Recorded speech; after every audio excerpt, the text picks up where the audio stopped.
Hello दोस्तों, नौकरी and job updates में एक बार फिर बहुत बहुत स्वागत है, जहां पर बात करते हैं लेटेस्ट जॉब्स के लिए एंड अपडेट्स के लिए। सो फ्रेंड्स, अगर बात करें अग्निपथ योजना के बारे में, हो सकता है आप काफ़ी कुछ जानते हो। यदि नहीं जानते अग्निपथ योजना क्या है और इसके क्या डिटेल्स हैं, सो यहाँ पर हमारे यूट्यूब चैनल पर एक वीडियो अपलोड किया हुआ है, सो आप उस वीडियो को देख सकते हैं। और अगर बात करें इस वीडियो की, सो इस वीडियो में हम यहाँ पर डिस्कस करने वाले हैं, थोड़ी अलग तरीके की डिटेल्स डिस्कस करेंगे अग्निपथ योजना को लेकर कि आखिर अग्निपथ योजना क्यों लाई गई और जो कठिन प्रशिक्षण है, जो ट्रेनिंग है 6 महीने की, वो यहाँ पर आखिर 6 महीनों में क्या पूरी की जा सकती है, वो कैसे होगी। और अगर बात करें आगे, तो गारंटी के साथ नौकरी देने की बात अग्निवीरों को किसने कही है। सो ये सारी चीज़ें हम इस वीडियो में डिस्कस करेंगे। और यदि आप नए हैं और चैनल को सब्सक्राइब नहीं किया है तो कृपया चैनल को सब्सक्राइब जरूर करें और बेल आइकन को जरूर हिट करें ताकि वीडियो अपलोड का नोटिफिकेशन आप तक समय से पहुँच सके। सो अगर बात करें तो यहाँ पर पहली बार देश के राष्ट्रीय सुरक्षा सलाहकार यानी कि NSA अजीत डोभाल ने किसी मसले पर 1-to-1 इंटरव्यू दिया है। जी हाँ, अग्निपथ का जो मसला है उस पर यहाँ पर 1-to-1 इंटरव्यू दिया है। और अगर बात करें तो क्यों लाई गई है अग्निपथ योजना, सो उनका जो आंसर है, उन्होंने ये कहा है कि अग्निपथ योजना समय की ज़रूरत है। भारत के आसपास का माहौल बदल रहा है, बदलते समय के साथ सेना में भी बदलाव की बहुत ज़्यादा ज़रूरत है। इसे एक नज़रिए से देखने की ज़रूरत है।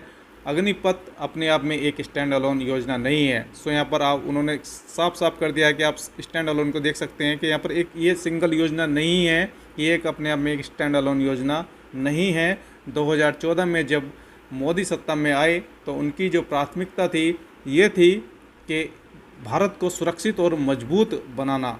सो उनकी प्राथमिकताओं में से एक प्रमुख प्राथमिकता कि भारत को मजबूत और सुरक्षित बनाना, और उसी का हिस्सा है ये योजना। सो यहाँ पर इसलिए आप कह सकते हैं कि भारत को और ज़्यादा मजबूत और सुरक्षित बनाने के लिए अग्निपथ योजना लाई गई है। और अगर बात करें आगे तो यहाँ पर सेना को क्या फ़ायदा होगा इस योजना के आने से, सो उसका आंसर भी इन्होंने दिया है। और मैं आपको बता दूँ, यहाँ पर आप जैसा कि जानते हैं डिफेंस सेक्टर में यहाँ पर टेक्नोलॉजी का जो यूज़ है वो यहाँ पर काफ़ी बढ़ता हुआ चला जा रहा है। सो यहाँ पर अजीत डोभाल जी ने कहा कि देश को सुरक्षित करने के लिए तकनीकी हाईटेक हथियार, सिक्योर डिफेंस कम्युनिकेशन के क्षेत्र में काफ़ी काम हुआ है।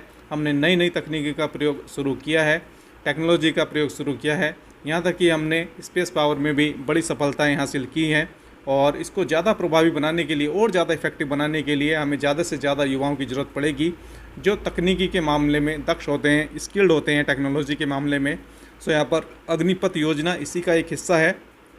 ऐसा करने से, इस योजना को लाने से हमें बड़ी संख्या में यहाँ पर टेक फ्रेंडली युवा मिलेंगे, यानी कि टेक्नोलॉजी फ्रेंडली युवा मिल सकेंगे। और ये यहाँ पर काफ़ी सारे फ़ायदे होने वाले हैं सेना को इस अग्निपथ योजना से।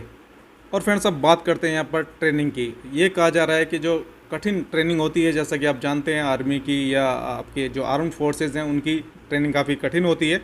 तो यहाँ पर 6 महीने में कैसे होगी ये ट्रेनिंग। सो 6 महीने में रडार से लेकर पनडुब्बी तक का जो कठिन प्रशिक्षण है यानी कि ट्रेनिंग है वो कैसे दिया जा सकता है। सो इसका आंसर भी उन्होंने किया। और अगर हम बात करें, जनरली बात करें, तो सबसे ज़्यादा जो युवा आबादी है वो यहाँ पर इंडिया में है। सबसे ज़्यादा युवा आबादी वाला देश इंडिया है। और अगर बात करें तो दूसरी तरफ उसकी जो सेना है वो यहाँ पर सबसे उम्र दराज सेना है, सबसे ज़्यादा उम्र वाली सेना है। सो उन्होंने भी ऐसा ही कहा कि यहाँ पर ये विरोधाभास है कि भारत की आबादी दुनिया में सबसे ज़्यादा युवा है लेकिन उसकी सेना सबसे ज़्यादा उम्र दराज है। अग्निवीर से कभी पूरी आर्मी नहीं बनेगी। सो यहाँ पर एक इम्पोर्टेंट पॉइंट है कि अग्निवीरों से यहाँ पर कभी भी पूरी आर्मी नहीं बनेगी। हम अग्निवीरों को 4 साल तक परखेंगे, तब पता चलेगा कि वो कौन से 25% अग्निवीर हैं जिन्हें आगे ले जाना है। सो यहाँ पर इम्पोर्टेंट पॉइंट निकल कर आ रहा है कि अग्निवीरों से कभी भी पूरी आर्मी नहीं बनेगी। 4 साल तक पहले परखेंगे, उनको देखेंगे, जांचेंगे और वो फिर डिसाइड होगा कि वो 25% अग्निवीर कौन से हैं जिन्हें आगे ले जाना है।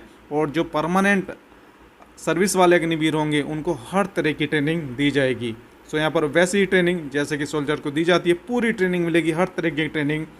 यहाँ पर जो परमानेंट सर्विस वाले 25% अग्निवीर होंगे उनको ऐसी ट्रेनिंग दी जाएगी। इसलिए यह मत समझिए कि भारतीय सेना 4 वर्ष की सेवा वाले अग्निवीरों के भरोसे ही रहेगी, बल्कि भारतीय सेना क्रीम सोल्जरों से मिलकर बनेगी। तो यहाँ पर छटनी होगी, क्रीम सोल्जर से मिलकर बनेगी भारतीय सेना। सो यहाँ पर बहुत बढ़िया खुलकर बताया है यहाँ पर अजीत डोभाल जी ने। और फ्रेंड्स, अगर बात करें यहाँ पर लास्ट और चौथे पॉइंट की, सो अग्निवीर 4 साल बाद क्या करेंगे, इस पर भी उन्होंने जवाब दिया। सो इस पर उन्होंने ये कहा कि पहले के जो हालात थे वो अलग हुआ करते थे और जो आज के हालात हैं वो यहाँ पर बिल्कुल बदल गए हैं। जब पहले सैनिक रिटायर हुआ करते थे तो उनके पास ज़मीन हुआ करती थी, वो गांव चले जाया करते थे और ज़मीन से अपना अन्न उपजाते थे, पैदा करते थे और बाकी के जो खर्चे थे वो पेंशन से निकाल लिया करते थे। लेकिन आज के जो हालात हैं वो यहाँ पर बिल्कुल अलग हैं, बिल्कुल हालात यहाँ पर चेंज हो चुके हैं। सो अगर बात करें दूसरी तरफ, जो 4 साल बाद अग्निवीर वापस आएंगे, यहाँ पर जॉब मार्केट में वापस आएंगे, तो यहाँ पर जो अग्निवीर वापस आएंगे तो उनके पास एक स्किल होगी, एक ट्रेंड होगा। सो यहाँ पर वो समाज में सामान्य नागरिक की तुलना में कहीं ज़्यादा योगदान कर पाएगा। पहला अग्निवीर जब रिटायर होगा तो 25 साल का होगा। उस वक्त भारत की जो इकोनॉमी होगी लगभग $5 ट्रिलियन की होगी। सो तेज़ी से बढ़ती अर्थव्यवस्था में ऐसे लोग चाहिए होंगे, बिल्कुल चाहिए होंगे। सेंट्रल आर्म्ड फोर्सेस, राज्य पुलिस समेत अन्य भर्तियों में ऐसे ट्रेंड युवाओं की ज़रूरत होगी। सभी विभाग ने पहले ही अग्निवीरों को नौकरी में वरीयता देने का ऐलान कर दिया है। सो जब अग्निवीर जो मार्केट में आएंगे तो लगभग उनके पास 11 लाख रुपए होंगे। वो अपना बिजनेस कर सकते हैं, कोई पढ़ाई आगे कर सकते हैं या और भी कुछ कामकाज कर सकते हैं। सो अब यहाँ पर बात कर लेते हैं कि गारंटी के साथ नौकरी देने की बात किसने कही है अग्निवीरों को। सो हरियाणा के सीएम मनोहर लाल खट्टर जी ने ये कहा है कि जो 75% अग्निवीर वापस आएंगे उन्हें हरियाणा की सरकार में नौकरियों में लेना बहुत कठिन नहीं है। मैं आज घोषणा करता हूं कि जो लोग यानी कि जो अग्निवीर हरियाणा सरकार की नौकरियों में आना चाहेंगे उन्हें गारंटी के साथ नौकरी दी जाएगी। सो यहाँ पर ये कहा है हरियाणा के जो सीएम हैं मनोहर लाल खट्टर जी, उन्होंने ऐसा कहा है। तो फ्रेंड्स अगर बात करें तो यहाँ पर कहाँ कहाँ मिलेगा मौका, ये आप ऑलरेडी जानते होंगे। BSF, CISF, CRPF, ITBP, NSG और यहाँ पर SSB भर्ती में वरीयता मिलेगी जो अग्निवीर वापस आएंगे 4 साल के बाद। और असम राइफल्स में भी यहाँ पर अग्निवीरों को प्राथमिकता दी जाएगी। मध्य प्रदेश पुलिस भर्ती में भी ऐसे नौजवानों को वरीयता मिलेगी। केंद्र सरकार के जो डिपार्टमेंट है अलग अलग, वहाँ पर जो नियुक्तियाँ निकलेगी उनमें यहाँ पर तवज्जो दी जाएगी। और जो अग्निवीर यहाँ पर स्नातक के बाद सिविल सर्विसेज में आएंगे उनके लिए भी यहाँ पर प्राथमिकता होगी। सो फ्रेंड्स आशा करता हूँ कि यहाँ पर जानकारी आपको पसंद आएगी। वीडियो को लाइक और शेयर जरूर करें, चैनल को सब्सक्राइब करना ना भूलें। बहुत बहुत धन्यवाद।